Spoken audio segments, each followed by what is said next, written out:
بسم الله الرحمن الرحيم. Qasim is out of the picture. How long before we get Arash?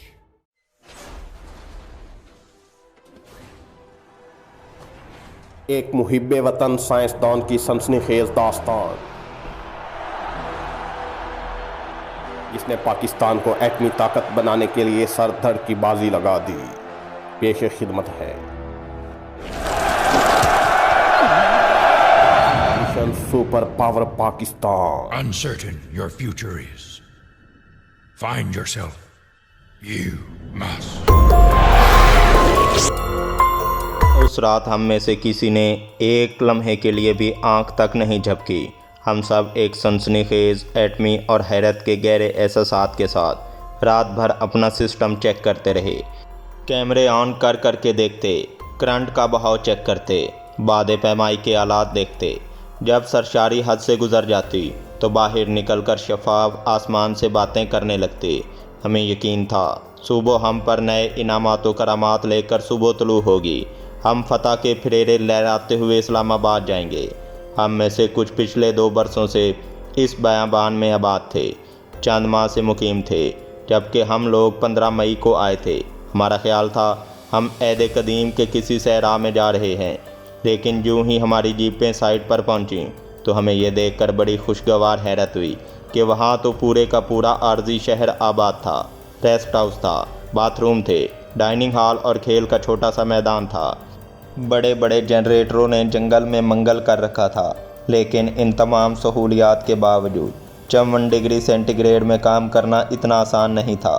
لیکن دلچسپ بات یہ ہے کہ ہمیں ان مشکل ترین دنوں کا احساس ہی نہ ہوا، اور وہ دن بھی دوزخ کی گرمی سے تپتے دن۔ ظاہر ہے ہم کسی پکنک پر تو آئے نہیں تھے، قوم کی خدمت کے لیے آئے تھے، جس نے ہمیں عزت اور وقار سے بھرپور ایک نرم اور گرم کامیابی کی سرسراہٹ سن رہے تھے۔ 2:40 پر موسم پاکستان ڈاکٹر عبدالقدیر خان نے آخری ہدایات دیں۔ انہوں نے ہم سب کو فرداً گلے لگایا اور شاباش دی۔ جب وہ ہمیں گلے لگا رہے تھے تو ان کے دل کی دھڑکن ہم اپنے سینوں پر محسوس کر سکتے تھے، ان کے ہونٹ ہل رہے تھے، وہ اپنی مرغوب دعا نصر من اللہ و فتح قریب پڑھ رہے تھے۔ انہوں نے ایک سائنسدان کو قدرے ڈانٹنے کے انداز میں کہا، ڈونٹ بی پینک۔ پھر فرمایا، میں اپنے مشن کی تکمیل دیکھ رہا ہوں، میری قربانیاں رنگ لانے والی ہیں۔ ہم سب پینل کے پیچھے کھڑے ہو گئے۔ ڈاکٹر سمر اور دوسرے سینئر سائنسدانوں نے پوزیشنیں سنبھالیں۔ 3:01 پر سپیکر آن ہوئے اور کنٹرول روم میں وزیر اعظم کی با اعتماد آواز گونجی۔ انہوں نے ہماری کوششوں کو سراہا، پیش کی مبارکباد دی اور آخر میں ہمارے لیے کامیابی کی دعا کی، جس پر وہاں موجود ہر شخص کی زبان سے آمین نکلا۔ ان کے بعد chief of army staff general Jahangir کرامت نے بھی اپنے پر اعتماد لہجے میں مختصر خطاب کے ذریعے ہمارا حوصلہ بڑھایا۔ 3:07 پر ڈاکٹر سمر مبارک مند نے ہمارے اس ساتھی کے نام کا اعلان کیا جو بٹن دبا کر دھماکہ کرے گا۔ ڈاکٹر قدیر خان سمیت ہم سب نے اس کو مبارکباد پیش کی۔ اس غریب ٹیکنیشین کی آنکھوں میں آنسو آ گئے۔ ہم اس کے جذبات سمجھتے تھے، کیونکہ وہ خوش نصیب شخص تھا جسے پاکستان نہیں بلکہ پوری دنیا کا سب سے بڑا اعزاز ملنے والا تھا۔ 3:10 پر سپیکر اور مائک آن کر دیے گئے۔ اب ہم اسلام آباد اور اسلام آباد والے ہماری آواز سن سکتے تھے۔ 3:11 پر ڈاکٹر عبدالقدیر خان نے سورۃ فاتحہ کی تلاوت شروع کر دی۔ ہم سب نے ناف پر ہاتھ باندھ لیے۔ 3:15 پر آخری بار سارا نظام دیکھا گیا۔ آخری بار اوکے کی آواز آئی۔ ٹھیک 3:16 پر ہمارے ٹیکنیشین بھائی نے ہاتھ کی انگلی دبا دی، اسکرین پر 10 کا ہندسہ ابھرا، پھر 9 آیا، اور اسی طرح 8 7 6 5 4 3 2 اور ہماری سانسیں پھول گئیں، پسینہ ابروؤں پر آ کر ٹھہر گیا، زبان پر کلمہ شہادت کا ذائقہ اتر آیا۔ سامنے مانیٹر پر روشنی کی ایک لہر لہرائی، بالکل ویلڈنگ جیسی روشنی۔ نہیں، میں غلط کہہ گیا۔ طوفانی رات میں آسمان کے ایک دوسرے سرے سے دوسرے سرے تک لپکنے کوندنے کی طرح کی روشنی۔ اس کے ساتھ ہی ایک دھماکہ کی آواز اٹھی اور ہمارے کیمروں کی پہلی قطار اڑ گئی۔ پہلا مانیٹر بجھ گیا، دوسرے مانیٹر پر چٹانیں ٹوٹنے اور تیزی سے نیچے گرنے کا منظر تھا۔ ڈاکٹر خان کے منہ سے کلمہ شہادت نکلا اور ہم سب نے اللہ اکبر کا نعرہ لگا کر انہیں جواب دیا۔ ہماری آواز میں وزیر اعظم، آرمی چیف، کور کمانڈر اور چند وزراء کی آوازیں بھی شامل تھیں۔ ہم ننگی اور گرم زمین پر سجدہ ریز ہو گئے۔ ہمارے پورے جسم میں سسکیاں ابھر رہی تھیں۔ سامنے سکرین پر دھوئیں کے بادل تھے۔ غبار کی ایک طویل چادر نے راسکو کی ساری پہاڑیوں کو آغوش میں لے رکھا تھا۔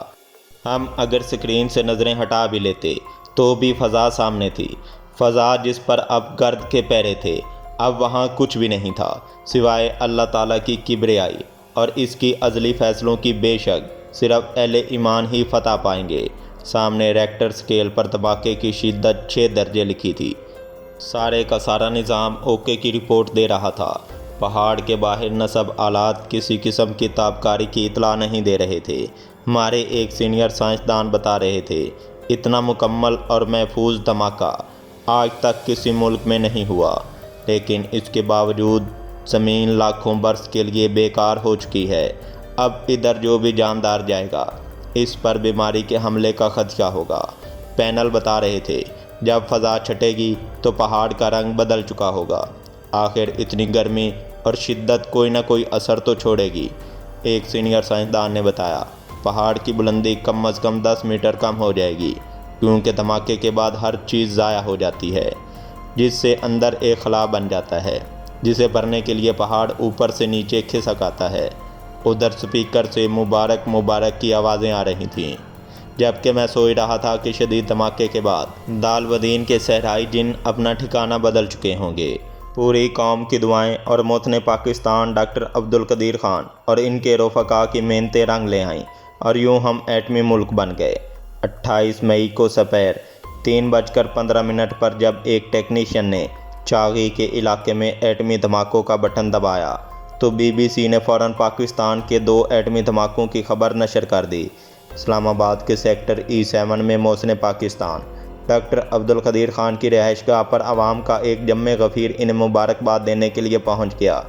ڈاکٹر عبدالقدیر خان کی رہائش گاہ سے ملحقہ سڑک پر تا حد نگاہ پھیلے ہوئے عوام اپنے محبوب محسن کی ایک جھلک دیکھنے کے لیے بے تاب تھے، مگر وہاں پر موجود سیکیورٹی والوں نے انہیں اس یقین کے ساتھ واپس بھیج دیا کہ ان کے جذبات ڈاکٹر خان تک پہنچا دیے جائیں گے۔ ادھر ملک بھر میں دھماکوں کی خبر سے ہی عوام سڑکوں پر پہنچ گئے۔ ملک بھر میں مٹھائی کی دکانیں پل بھر میں خالی ہو گئیں۔ وطن عزیز میں جشن کا سما تھا۔ قیام پاکستان کے بعد یہ دوسری خوشخبری عوام کو ملی تھی اور یہ بجا طور پر پوری قوم کے لیے فخر کا مقام تھا۔